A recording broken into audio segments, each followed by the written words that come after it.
고린도전서 10장 14절에서부터 22절에 있는 중반부에 있는 말씀을 통하여서 14절에서 그랬죠? 그런즉 내 사랑하는 자들아 우상 숭배하는 일을 피하라 이렇게 말씀하셨는데, 이 말씀 의지해서 우상 숭배하는 일을 피하라 라는 말씀의 제목으로 수요 예배 시간 은혜 받도록 하겠습니다. 고린도전서 이제 10장 이 부분은 이제 우상 숭배에 대해서 다시 한번 사도 바울이 얘기하고 있는 대목이에요. 그래서 이 중반부에 있는 말씀은 22절까지 4개로 우리가 좀 세분해서 살펴볼 수 있을 것 같은데, 14절과 15절은 우상 숭배하는 일을 말 그대로 피하라 라는 사도 바울의 강력한 명령의 말씀이고, 또 16절과 17절은 성찬에 그렇다라고 하면 의미가 뭔가, 신령한 성찬, 그 성찬의 의미에 대해서 얘기하는 거고, 그리고 18절과 20절까지는 우상의 제사와 제물에 참여하는 것은 귀신과 연합하는 일이다 그렇다는 얘기예요. 그러니까 마지막으로 네 번째는 21절과 21절에서 우상의 제사에 참여하지 말라, 이 말씀을 사도 바울이 얘기하고 있는 거예요. 첫 번째 대조로 와가지고 14절과 15절에서 보시면 우상 숭배하는 일을 피하라 라고 사도 바울이 강력하게 권고하고 있는데, 14절이야 14절. 그런즉 내 사랑하는 자들아 우상 숭배하는 일을 피하라. 예, 뭘 피하라고요? 우상 숭배하는 일을 피하라. 사도 바울이 지난주에 살펴봤던 것처럼 1절에서부터 13절까지는 하나님의 특별하신 역사하심에도 불구하고 출애굽한 이스라엘 백성들이 하나님의 기적과 모든 것을 다 봤음에도 불구하고 그들이 광야에 있을 때에 뭘 섬겼다고요? 우상을 섬겼어요. 우상을 섬겼어요. 다 같은 신령한 양식을 먹고 다 같은 신령한 식물을 먹고 구름과 바다 가운데서 세례를 받았던 이스라엘 민족이 하나님을 섬기는 게 아니고 우상을 섬겼어요. 그러니까 결국에는 그들이 광야 가운데서 다 죽게 되고 여호수아와 갈렙만 남겨놓고 믿음의 1세대들은 다 광야에서 멸망받고 그렇게 됐어요. 그런 일을 거울을 삼아서 내 사랑하는 자들아 뭘 피하라라고요? 사도 바울이 우상 숭배하는 걸 피하라. 그들과 같이 너희가 멸망당하지 말라는 얘기예요. 망하지 말라. 여기서 피하라는 얘기는 멀리 하라는 얘기. 멀리 떠나라. 멀리 떠나라. 도망가라는 의미가 아니고 멀리 피하라는 의미의 강력한 말씀이에요. 강력한 말씀. 그러니까 오늘날에도 마찬가지죠. 오늘날 현대의 크리스찬들 보이는 우상뿐만 아니라 보이지 않는 우상도 멀리 해야 됩니다. 현대 크리스찬들은 보이는 우상은 그래도 경계하고 또 섬기지 않으려고 애를 씁니다. 그래서 요즘은 뭐 아무리 그래도 그 뭐 우상에게 절하고 막 그런 걸로 핍박하는 그런 시대는 아니에요. 그런데 문제가 더 커진 게 뭐냐면 보이는 우상보다도 보이지 않는 우상을 섬기는 사람들이 더 많아요. 쉽게 얘기하면 현대인들이 가장 좋아하는 것 중에 한 가지가 돈이죠. 돈 우상.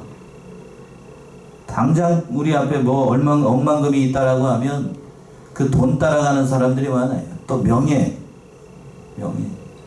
얼마 조금 뒤에 되면 이제 내년 3월 달에 무슨 선거가 있죠? 대통령 선거가 있어요. 예. 거기 대통령 선거 보게 되면 생전 보지도 못하는 사람들 후보로 잔뜩 들어옵니다. 이거 뭐 하죠? 뭐 하려고요? 나 대통령, 몇 대 대통령 선거 대통령 후보였다는 거 자랑 삼으려고? 명예죠, 명예. 그렇게 해서 뭐 하려고? 대통령 그 후보 등록할 때 그 선거 등록 비율가 있는 건 아시죠? 예. 그럼에도 불구하고 돈 날리려고 그 자리에 있는지, 뭐 명예죠, 명예. 그리고 또 권력이야, 세상 권력. 또 요즘에는 세상 사람들이 그 사상에 대한 우상이에요, 사상. 자기가 믿고 있는 사상. 물질 만능주의를 쫓아가고, 또 특별히 오늘날에는 양쪽으로 갈라져 가지고 진보와 보수 쪽으로 사상전 전쟁을 합니다. 이것도 다 우상이에요. 다 우상. 또 과학. 그렇죠? 요즘 초등학생들 보게 되면 과학의 만능이에요. 과학의 만능. 과학적인 사고. 그러니까 과학적인 사고라고 해서 그게 다 옳은 건 아닙니다. 천만의 말씀이에요. 과거로 증명이 안 되는 것도 있어요. 그러니까 잠시 우리가 한눈을 팔게 되면 눈에 보이지 않는 우상을 다 우리가 따라가고 있는 거예요. 여러분들 제일 먼저 따라가는 게 돈이잖아요. 돈. 억만금을 준다라고 하면 당장 이 자리에서 신앙생활 제대로 하지 못할 사람들이 많아요. 돈이라고 하는 것이 그렇게 무섭습니다. 왜 그런가? 우리가 보이는 우상보다도 보이지 않는 우상이 더 무서워요. 어떤 의미에서는 사상전, 공중권세 잡은 이 마귀가 그런 것들로 우리가 대적을 하기 때문에 그렇죠. 에베소서 6장을 한번 가봅시다. 우리의 전쟁이 뭔가? 에베소서 6장 11절 12절. 에베소서 6장 11절 12절. 우리의 전쟁은 거기에 있는 게 아니에요. 보이는 게 아니라 보이지 않는 것들입니다. 정말로 너희가 주 안에서와 6장 11절 12절. 에베소서 마귀의 괴계를 능히 대적하기 위하여 하나님의 전신갑주를 입으라. 우리의 씨름은 혈과 육에 대한 것이 아니요 정사와 권세와 이 어둠의 세상 주관자들과 하늘에 있는 악의 영들에게 대함이라. 야, 하늘에 있는 무슨 영? 악의 영. 악한 영들에게 대하는 거예요. 이제 공중권세자는 그 악한 영들과 싸우는 거니까 보이지 않는 영들과 싸우니까 영적인 전쟁이에요. 전쟁. 공중권세를 잡았다라고 하는 것은 사람이 보이지 않는 이 모든 세상의 모든 것들, 철학, 심지어는 종교까지 그 세상에 돌아가는 모든 것들을 누가 잡고 있어요? 마귀가 잡고 있어요. 마귀가. 물론 하나님이 허락하신 범위 안에서지요. 그러니까 그걸 따라가게 되면 결국 사람은 마귀의 종로를 타게 되어 있어요. 그 일을 피하라는 얘기예요. 그 일을 피하라. 그 일을 피하라라고 사도 바울이 강력하게 얘기를 하면서 또 뭐라고 얘기를 했냐면 15절 보세요. 15절. 나는 지혜 있는 자들에게 말함과 같이 하노니 너희는 내 이루는 말을 스스로 판단하라. 예. 사도 바울이 고린도 교인들에게 억지로 자기의 권위를 이용을 해가지고 사도적인 권위를 이용해가지고 너희 순종해 이런 식으로 얘기를 한 게 아니고 나 목사고 너 성도고 그러니까 내 말에 다 묻지도 따지지도 말고 그냥 다 순종하라 그런 의미로 한 말이 아니고 스스로 어떻게 해보라고요? 판단해보라고요. 스스로. 내가 그동안에 사도 바울이에요. 사도 바울 내가 그동안 너희들에게 많은 진리를 가르쳤고 내 많은 것으로 교훈했던 것처럼 이것이 과연 선한 것이고 이것이 과연 진리인지 너희들 스스로 판단해보라는 얘기예요. 그렇죠? 그러니까 진리를 받았다라고 하면 스스로 돌이킬 만큼 스스로 깨우칠 만큼 그들이 많이 알았다는 얘기예요. 무턱대고 다 밑사운이 나가는 건 그 믿음 아니에요. 그렇죠? 내가 판단해서 스스로 신앙 양심에 따라서 판단하는 거 참으로 중요한 거예요. 스스로. 참으로 중요한데 스스로 판단해보래요. 스스로. 무엇이 진리이고 무엇이 잘못된 것인지를 스스로 판단하고 참으로 믿음 가운데 서나가기를 우상 숭배하는 일을 피하기를 사도 바울이 강력하게 이렇게 얘기하고 있었던 겁니다. 그러면서 그 우상 숭배를 왜 피해야 되는가 두 번째 내주와 가지고 성찬의 의미를 통하여서 사도 바울이 이 예를 들어서 설명을 하고 있어요. 16절이요. 우리가 축복하는 바 축복에 다는 그리스도의 피에 참여함이 아니며 우리가 떼는 떡은 그리스도의 몸에 참여함이 아니냐. 예.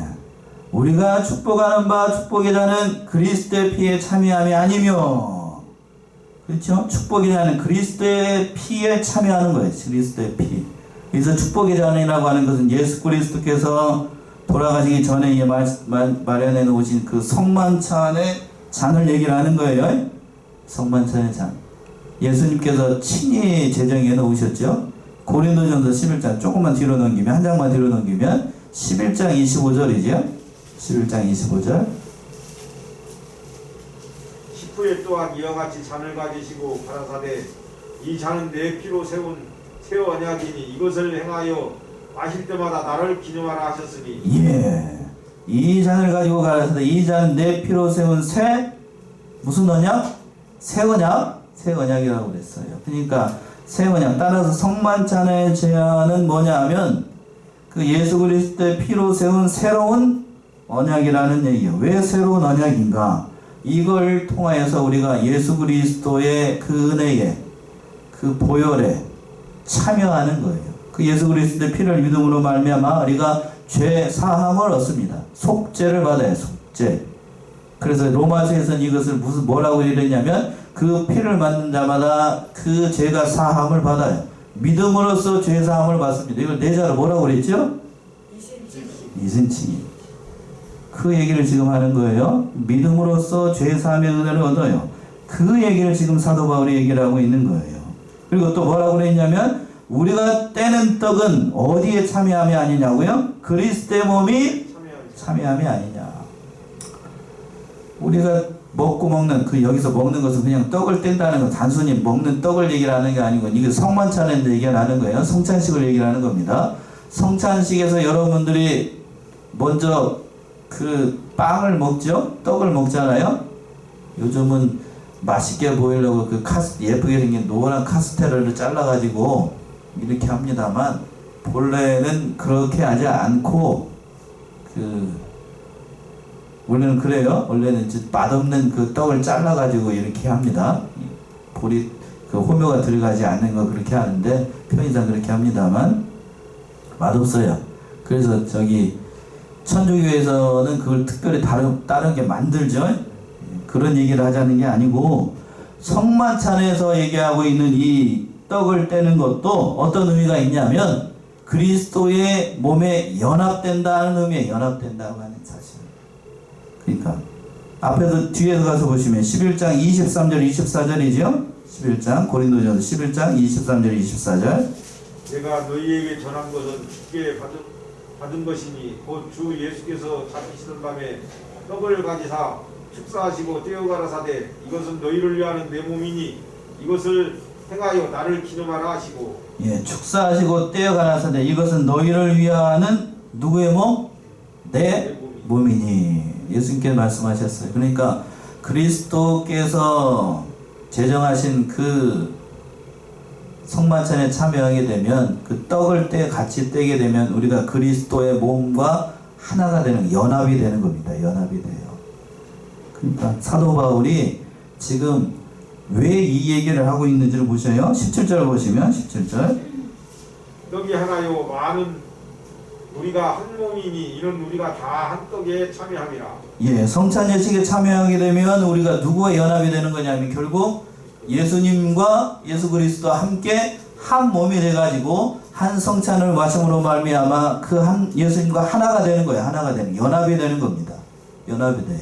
그렇다라고 하면 자 우리가 우상 숭배하는 사람들이 우상의 제사를 드리고 그 우상의 제물을 먹으면 누구와 한 몸이 되는 거냐면 우상과 한 몸이 되는 거예요. 이해되셔요? 왜 사도 바울이 이 얘기를 하고 있는지? 여러분들 집에서 제사 드리고 제사 껍벅하고 우상의 제물을 갖다 그거 같이 먹으면 그 죽은 신하고 어떻게 되는 거예요? 영적인 의미로 뭐 하는 거예요? 같이 하나가 되는 거예요. 단순한 의미가 아니라는 얘기예요. 단순하지 않다는 얘기입니다. 단순하지 않다. 그 신성한 의미를 너희가 바로 깨달아야 된다는 얘기예요.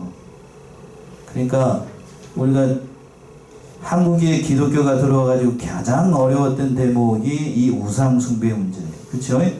지금 많이 약해졌지만 지금 뭐 조상에게 부모에게 제사 지내는 가정들도 그렇게 많지 않고 간소하게 해가지고 이렇게 합니다만 한국의 기독교가 처음에 들어왔을 때는 이 조상에 대한 제사 문제 때문에 기독교는 뭣도 모르는 종교다? 예, 부모도 몰라보고 조상도 몰라보고는 막대 먹은 종교다. 이렇게 폄하했어요. 이렇게 폄하. 그냥 따지고 보게 되면 가장 조상을 위하고 가장 부모를 섬기는 종교가 어디라고요? 기독교예요. 기독교. 단서 조항이 있죠? 부모님이 돌아가셨을 때 잘 섬기라고요? 전에 살아계셨을 때 살아계셨을 때 잘하는 게 진짜 효자예요. 그 부모를 위해서 그 부모 살아계셨을 때 잘 마른 자리, 진자리 마른 자리 나를 그렇게 길러줬잖아요. 나를 그렇게 길러줬으니까 늙으신 부모님 보통 이제 자식들이 시집장가 가고 그리고 손주들이 있게 되면 부모들이 대부분 다 70, 80대 가지고 연약해져요. 저도 이제 죄송해요 이렇게 얘기해서 50이 다 돼가니까 추워요 지금. 입술이 지금 다 말랐잖아요. 춥다고. 집사람이 예전 같지 않다고 저도 막 그러는데 춥다고. 제가 추운데 연로 가신 부모님들 같은 경우 이 겨울에 있으면 춥겠어요? 아니면 따뜻하겠어요? 춥죠. 춥다고요. 그러니까 따뜻하게 지내시는지 살아계셨을 때 내복이라도 한 번 더 하고 그렇게 하는 게 진정한 효자예요. 그리고 또 그 부모가 믿지 않는다라고 하면 어떻게 하든지 그 부모를 어떻게 하는 거? 전도하는 게 가장 큰 효자예요. 가장 큰 효. 자기는 살아서 예수 잘 믿고 천국에 갔는데 자기 부모는 천국에서 이렇게 내다보니까 어디에 있어? 그걸 눈 뜨고 보려고? 그걸 어떻게 보려고? 그걸 어떻게 보려고요? 보이지요? 누가복음에서 그랬잖아요. 나사로 이렇게 내다보니까 보였어요? 안 보였어요? 보였어요. 여러분들이 가가지고 천국에서 이렇게 보면 밑에 보인다고요. 그걸 어떻게 눈 뜨고 보려고? 예? 눈 뜨고 어떻게 보려고? 그걸 살아있을 때 그러니까 부모를 전도하고 부모에게 하는 것이 중요해요. 그런데 효자, 이제 이 부모가 돌아가시고 난 다음에 불효자는 언제 나타나냐면, 언제 나타나요? 부모님이 돌아가시고 난 다음에 나타나요. 평소에는 그냥 개망나니같이 지내다가 돌아가시고 난 다음에 장례식장부터 와가 장례식에 쳐들어와가지고 그냥 깽판 놓고, 그쵸? 왜 이 장례식을 왜 이렇게 한다고 그러면서 그때부터 깽판. 그게 막대 먹는 거예요. 그게 막대 먹는 거예요. 살아있을 때 좀 잘하지. 한 번이라도 좀 찾아보고. 죽은 다음에는 지가 마음에 찔리니까 그렇게 얘기하는 거 아니에요. 그쵸? 자기 마음에 찔리니까 그냥 그렇게 하는 거고. 우리가 살아있을 때 잘해야 됩니다. 우상 섬기는 그건 하나님이 하지 말라고 그러잖아요. 복이 아니라고. 자, 여기까지 하고 세 번째 18절 보시면 이방신 우상에게 제사하는 거는 귀신과 연합하는 거냐. 그러니까 사도 바울이 하지 말라고 얘기를 하는 거예요. 하나님도 마찬가지고. 18절이요. 육신을 따라 난 이스라엘을 보라. 재물을 먹는 자들이 제단에 참여하는 자들이 아니냐. 예. 육신을 따라 난 이스라엘을 보라. 이 얘기는 뭔가 하면 앞에서 1절에서부터 13절까지 광야에 있었던 이스라엘 백성들, 그들을 한번 보라는 얘기예요. 그들이 하나님의 은혜로 말미암아 출애굽했죠. 그리고 바다 가운데에서, 홍해 가운데에서 세례를 받고 다 같은 식량할 슬링물을 먹고 또 만나를 먹고 또 같은 물을 반석에서 나는 물을 먹고 하나님의 은혜를 경험했던 사람들이에요. 근데 그들이 어떻게 됐는가? 우상을 섬겼어요. 하나님 섬기지 않고. 그 얘기를 하고 있는 거예요. 그러니까 육신을 따라 난 이스라엘이라고 하면서 그들은 참성도가 아니라는 얘기죠. 참성도가 아니에요. 다 같이 기적에 참여하고 다 혈통적으로 유대인이라고 해서 참성도가 아니라는 얘기입니다. 중요한 건 뭔가? 진짜로 그들이 하나님을 믿었는가? 로마서는 이렇게 표현했죠. 로마서 2장으로 가면서요. 로마서 2장 28절 29절. 로마서 2장 28절 29절.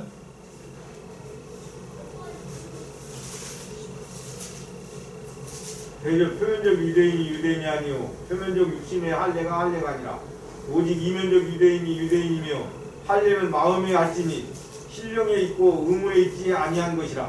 그 칭찬이 사람에게서 아니요 다만 하나님에게서니라. 예. 여기서 할례를 예를 들어서 사도 바울이 얘기를 하고 있는 건데, 대저 표면적 유대인이 아니고, 즉 이게 얘기는 뭐냐면 할례를 받았다고 해서 육신적으로 그 표시가 난다고 해서 그들이 유대인이 아니라는 얘기입니다. 겉으로 아브라함의, 지금 창세기에서 아브라함에 대해서 얘기하고 있는데, 아브라함의 혈통으로 났다라고 해서 그들이 다 유대인 맞아요. 혈통적으로 유대인이지만 그러나 그들이 진정으로 하나님 백성이 되는가? 그건 아니라는 얘기입니다. 그건 아니. 진짜로 믿어야 되는 거지. 믿지 않고서 내가 유대인이다 나면서부터 유대인이다 그 자랑해봐야 아무 소용이 없다고요. 아무 소용이 없어. 그러나 이스라엘 백성들이 육신을 따라 난 이스라엘 백성들이 다 그런 식으로 했다는 얘기예요. 그 하반절에서 그랬잖아요. 제물을 먹는 자들이 제단에 참여하는 자들이 아니냐. 그들이 광야에서 그런 짓을 했다. 우상 섬기고 하나님 없이 따라가고 하나님 원망하고 모세를 원망하고 그렇게 나아가는 건 결국 우상의 제물에 참여하는 일이 된다고 하는 겁니다. 자, 19절 봅시다. 19절 또 뭐라고 얘기하고 있는가? 그런즉 내가 무엇을 말하느뇨? 우상의 제물은 무엇이며 우상은 무엇이라 하느뇨? 예. 그런즉 내가 무엇을 말하느뇨? 우상의 제물은 무엇이뇨? 우상은 무엇이라 하느뇨? 이 얘기는 우상이 뭔지 다시 한번 사도 바울이 설명하고 싶어 하는 겁니다. 이 수사학적인 질문이라고 하는데 신학적으로는요, 몰라서 물어보는 게 아니지요? 자, 다시 한번 보세요. 그런즉 내가 무엇을 말하느뇨?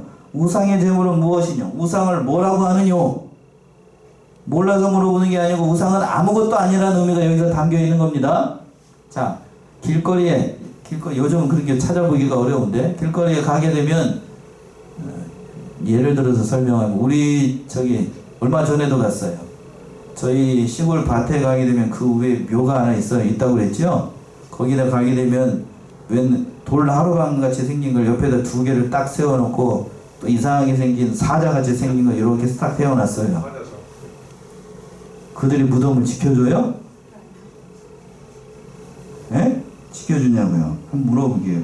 지켜줘요? 예, 바람에 날려가지고 또 저기 쓰러지지 않으면 다행이지. 그게 지켜주는 거 아니지요?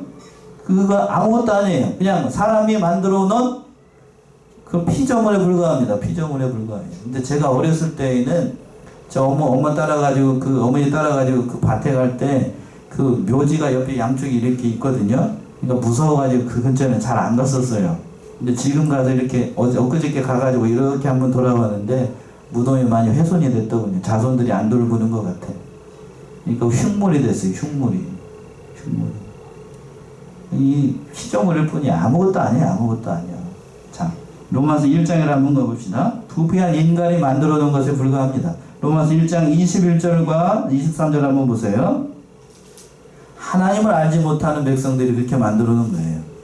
로마서 1장 21절 23절. 하나님을 알되 하나님으로 영화롭게도 아니하며 감사치도 아니하고 오히려 그 생각이 허망하여지며 미련한 마음이 어두워졌나니 스스로 지혜 있다 하나 우준하게 되고 썩어지지 아니하는 하나님의 영광을 썩어질 사람과 금수와 버러지 형상의 우상으로 바꾸었느니라. 예, 하나님을 알되 하나님으로 영화롭게도 않고 감사치도 않고 오히려 생각이 허망한 데 가고 미련한 마음이 있어가지고 그걸 가지고 뭐냐면 스스로 지혜 있다는데 우준하고 사람이 그렇다는 얘기예요. 사람이. 그리고 또 썩지 아니하는 하나님의 영광을 썩어질 사람과 금수와 버러지 형상으로 만들었어요. 그게 뭐라고요? 우상이에요. 보이는 우상이든지 또는 보이지 않는 우상이든지 그건 다 누가 만들어 놓은 거? 사람이 만드는 거지. 그러니까 인간의 마음과 인간이 부패하기 때문에 우상을 만들어 놓은 겁니다. 그러니까 사도 바울이 19절에서 얘기하고 싶은 건 우상이 아무것도 아니야. 맞아. 니들 말대로 세워놓은 거 길거리 지나다니면서 세우는 거 장성이네 우리도 그런 게 있잖아요. 그런 것들 다 세워놔봐요. 그건 아무것도 아니라고요. 아무것도 아니라고. 아무것도 아닌 거 맞아. 그런데 거기에다가 뭐가 문제인가? 거기에다가 제사하고 거기에다가 절하고 거기에서 있는 재물을 먹는 건 그건 안 된다는 얘기예요. 이게 뭔 얘기인지 아시겠어요? 그 말씀 20절에 있습니다. 20절 한번 읽어보세요. 대저 이방인의 제사하는 것은 귀신에게 하는 것이요 하나님께 제사하는 것이 아니니 나는 너희가 귀신과 교제하는 자 되기를 원치 아니하노라. 예.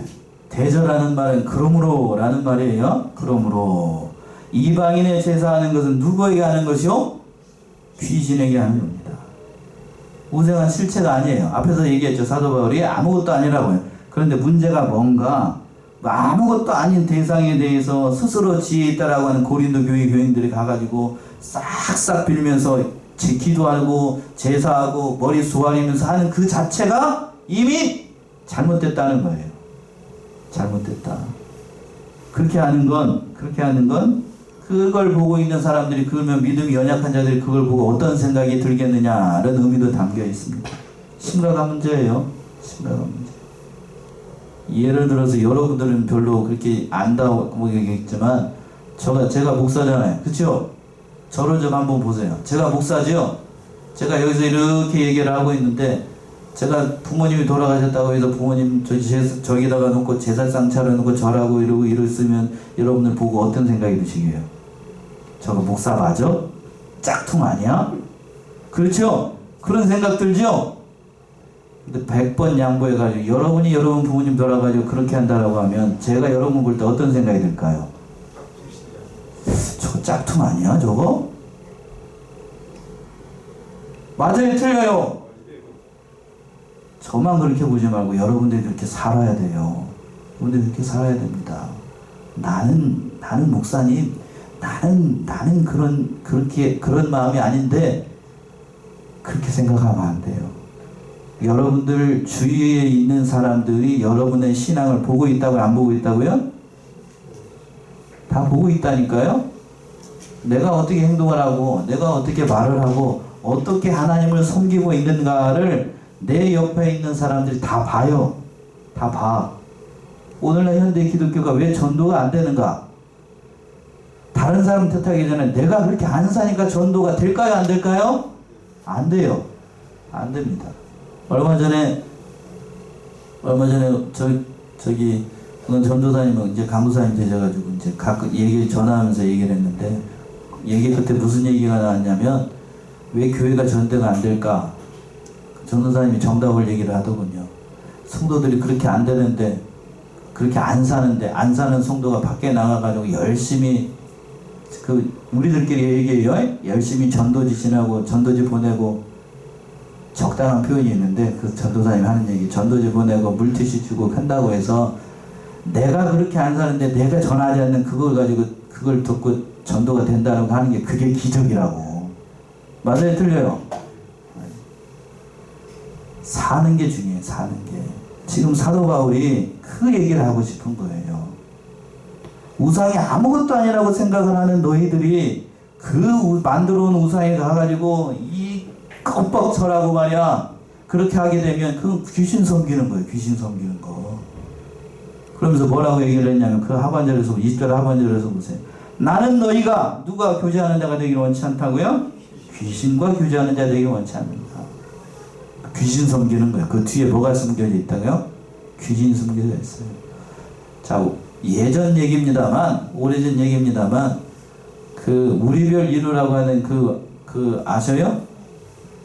처음으로 우리나라 그 대덕 연구단지에서 그 인공위성을 만들어가지고 이렇게 딱 로켓으로 쏠 때에 거기 있는 첨단이 과학자들이잖아요. 로켓을 쏠 정도면, 인공위성을 만들어 쏠 정도면, 그 만들어왔던 과학자들이 뭐를 했냐면, 안 믿는 사람들이 본래는 하나님도 안 믿고 뭐 다른 신도 안 믿고 자기가 세상에서 제일 똑똑하다고 생각하는 사람들이 그 우주선을 만들어 놓고 이 로켓들을 공중으로 쏠 때 무슨 일을 했냐면, 돼지머리 갖다 놓고 고사 지내고 돼지 코에다가 10,000원짜리 꽂아놓고 잘 되게 해달라고 그렇게 깜빡 절하고 그냥 막걸리 따라놓고 그렇게 했답니다.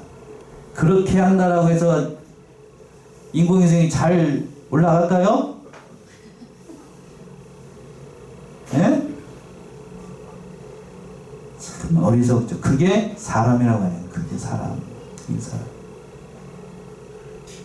참 안타까운 게 그거예요. 안타깝고 무지하고, 인간이 무지하기 때문에 그런 거죠. 인간이 무지하기 때문에. 사람이라고 하는 건 그런 존재예요. 그런 존재. 영적으로 무지하면 내가 무슨 일을 하고 있는지, 뭘 섬기고 있는지도 몰라요. 우리도 마찬가지입니다. 우리도 아차하게 되면 참으로 우리 우상 섬기는 자가 되고, 귀신과 교제하면서 자기가 무슨 일을 하고 있는지도 모르는 경우가 많아요. 그런 자들이 되지 말라고요. 그런 자들이 되지 말라고. 자, 21절 봅시다. 21절. 이방 우상에게 제사하지 말라고 사도 바울이 만지막아주마고 이렇게 하고 있어. 21절이요. 21절. 21절. 너희가 주의 잔과 귀신의 잔을 겸하여 마시지 못하고 주의 상과 귀신의 상에 겸하여 참을지 못하리라. 예. 너희가 주의 잔과 귀신의 잔을 겸하여 마시지 못하고 주의 상과 귀신의 상에 겸하여 참여치 못하느니라.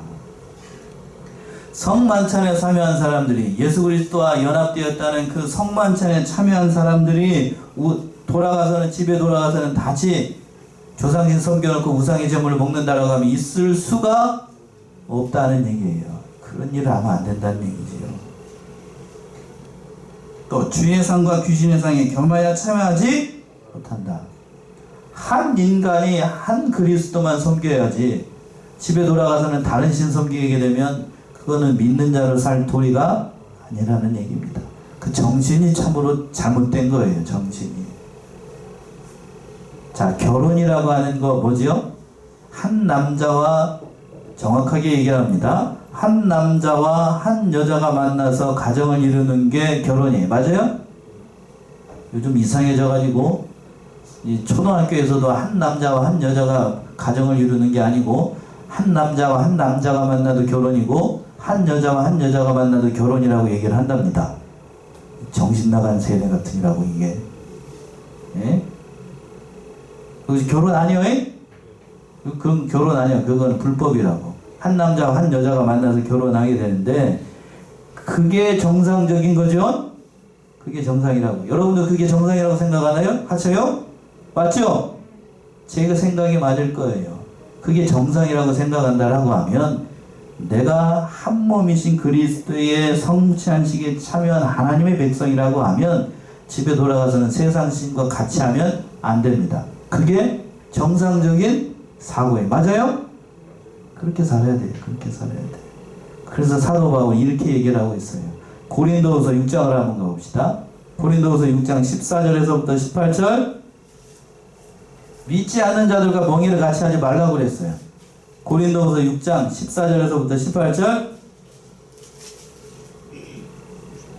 너희는 믿지 않는 자와 멍에를 같이 하지 말라. 의와 불법이 어찌 함께하며 빛과 어두움이 어찌 사귀며 그리스도와 벨리알이 어찌 조화되며 믿는 자와 믿지 않는 자가 어찌 상관하며 하나님의 성전과 우상이 어찌 일치가 되리요. 우리는 살아계신 하나님의 성전이라. 이와 같이 하나님께서 가라사대 내가 저희 가운데 거하며 두루 행하여 나는 저희 하나님이 되고 저희는 나의 백성이 되리라 하셨느니라. 그러므로 주께서 말씀하시기를 너희는 저희 중에서 나와서 따로 있고 부정한 것을 만지지 말라. 내가 너희를 영접하여 너희에게 아버지가 되고 너희는 내게 자녀가 되리라. 전능하신 주의 말씀이니라 하셨느니라. 예. 사도 바울이 참 강하게 얘기를 하고 있어요. 뭐라고 얘기했는가 다시 한번 보세요. 너희는 믿는 자와 뭐를 같이 하지 말고 멍에를 같이 하지 말랍니다. 믿는 자들과 여기서 멍에를 같이 하지 말고 세상에서 살지 말라는 얘기가 아니고 믿는 일을 할 때에 같이 할 수 없는 경우가 있다는 얘기예요. 의와 불법이 어찌 함께하며 같이 할 수 없죠.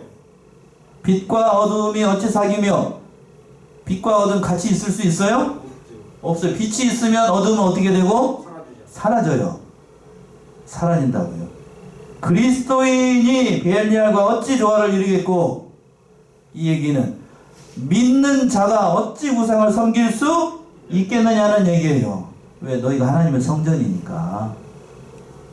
하나님의 백성이라고 하면 당연히 누구를 섬겨야 되고 하나님 섬겨야지. 다른 우상 섬기고 그러면 그건 하나님의 백성이 아니라는 거다.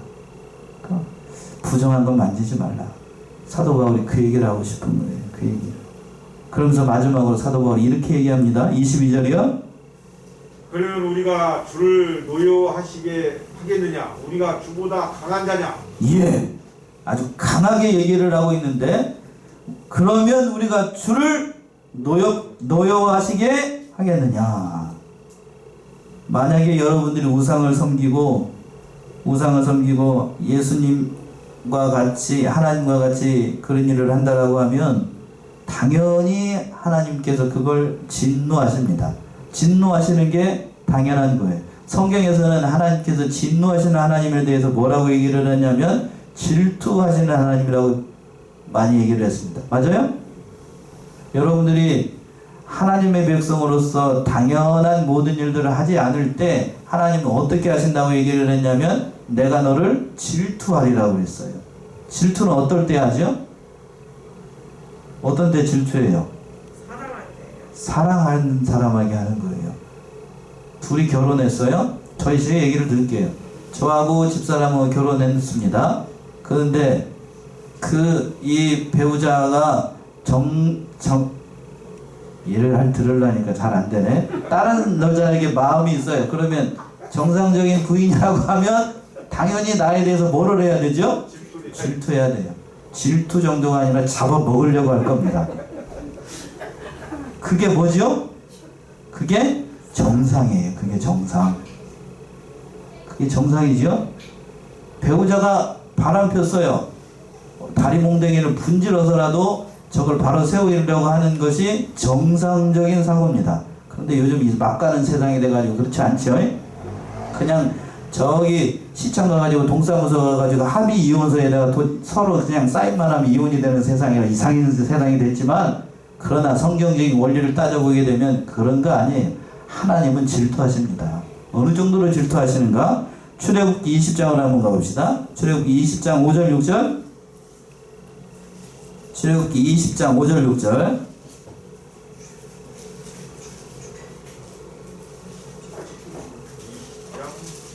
출애굽기 20장 5절 6절. 그것들에게 절하지 말며 그것들을 섬기지 말라. 나 여호와 너희 하나님은 질투하는 하나님이즉 나를 미워하는 자의 죄를 갚되 아비로부터 아들에게로 3, 4대까지 이르게 하거니와 나를 사랑하고 내 계명을 지키는 자에게는 천대까지 은혜를 베푸리라. 예, 우상 섬기는 자들을 하나님께서 징벌하시고 하나님을 섬기는 자들은 몇 대까지 복을 주신대요? 1000대까지 복을 주신다고 그래요. 보세요. 그것들에게 절하지 말며 그것들을 섬기지 말라. 나 여호와 너희 하나님은 무슨 하나님? 질투하는 하나님. 질투하는 게 당연한 거예요. 우상 섬기고 있는데 가만히 그냥 어이구 잘한다 내 새끼 어이구 버릇없네 그러면서 가만히 있습니까? 내 이놈! 소리 질러야지. 그게 하나님이라고요. 그게 하나님. 그래서 내 이놈 하는데 이걸 잘못 이해하게 되면 3, 4대까지 벌어준다라고 그랬죠? 비교하는 거예요. 비교. 3, 4대에 비하면 1000대는 있는 거 같아요? 없는 거 같아요? 3, 4대는? 1000대에 비하면 없는 거죠. 그러니까 영원과 하나님을 섬기지 않는 것은 단명한다는 거. 이 세상에서 그냥 없는 것 같은 존재가 된다는 얘기입니다. 그런 의미가 담겨 있는 거예요. 그러니까 질투라는 것도 사랑하기 때문에 질투하는 거예요. 하나님이 여러분을 사랑하시는 만큼 질투하십니다. 그러니까 그 질투하시는 하나님 바라보지 말고 벌 받지 말고 우상 섬기지 말고 하라는 얘기예요. 그래서 마지막으로 뭐라고 그랬냐면 우리가 누구보다 강한 자냐? 주보다 강한 자냐? 네가 하나님의 백성이라고 하면 하나님 섬겨야 된다. 네가 주보다 강하면 우상 섬겨도 돼. 그러나 너는 피좀 흘리고 하나님보다 강한 자가 아니잖아. 당연히 그러니까 누구를 섬겨야 되고 하나님을 섬겨야 돼요. 여러분이 하나님보다 강하나요? 답이 그거잖아요. 그 얘기를 하고 있는 거예요. 그러니까 당연히 우리는 누구만을 섬기는 백성이 되냐면 하나님만 섬겨야 됩니다. 말도 지금 잘 안 나오네. 배가 고파서. 우리는 하나님만 섬겨야 돼. 하나님만. 아셨죠? 하나님만 섬기고 우상 섬기지 말고 예배하신 모든 복과 은혜를 누리는 저와 여러분들이 다 되시기 바랍니다. 기도하겠습니다.